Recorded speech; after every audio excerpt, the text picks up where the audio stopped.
Welcome. This lesson will teach you how to use the future continuous. The future continuous is used to talk about our future plans, and we use the future continuous for events which will happen over a period of time. In this first example, he will be listening to music. This is something that happens over a period of time, and it may also be his future plan. For example, I will be eating dinner at 6 o'clock today. It is a plan I have in the future. This tense can also be used when a future event is interrupted. In this example, he will be listening to music when you arrive. The listening to music is interrupted by you arriving. It does not have to be a literal interruption. For example, I may say, I will be laying on the beach when you arrive at work. Here, you arriving at work is not a literal interruption, but it shows that the longer action, me laying on the beach, is interrupted by you arriving at work. We also use the future continuous when two actions are parallel to each other. I may say, he will be listening to music and you will be studying. Here, both actions are continuing in the future and are happening at the same time. You will be listening to this lesson and I will be teaching. The two actions are happening at the same time. The future continuous can be written in two ways. The first way, we will have the subject, will, be, and then an ing form of the verb. There is only one form.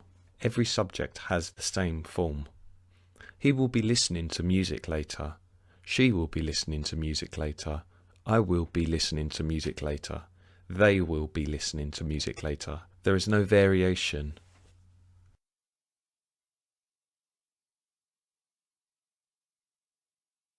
The other way is with subject, going to be, ing. Again, there is only one form. He is going to be listening to music later.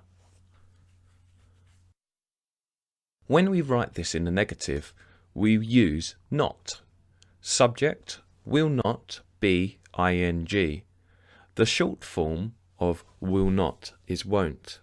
In the first sentence, he won't be listening to music later. This tells the listener that the person will not be doing something. In the second sentence, they will not be going to the party. I can use here as well, won't. They won't be going to the party later. Finally, to ask a question about what someone will be doing in the future, we create the sentence in the following way. Will, subject, be, ing.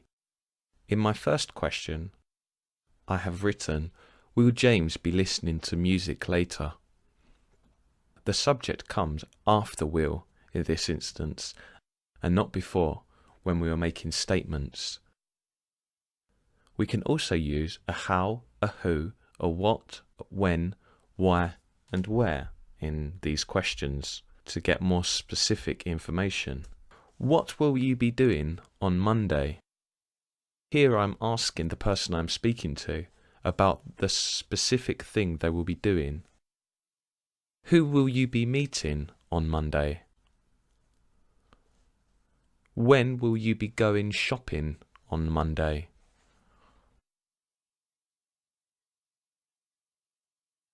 It's important to remember that we cannot use non-continuous verbs in this tense.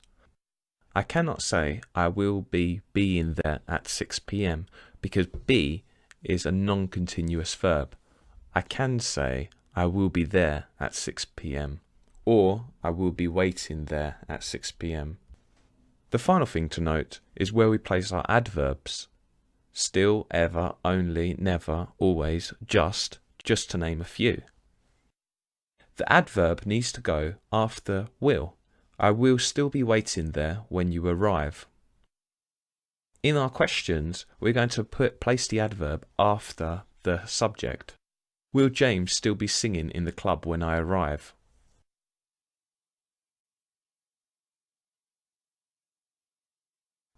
How much do you think you've learnt on the future continuous? It's time to now test yourself on the fluentcenter.com.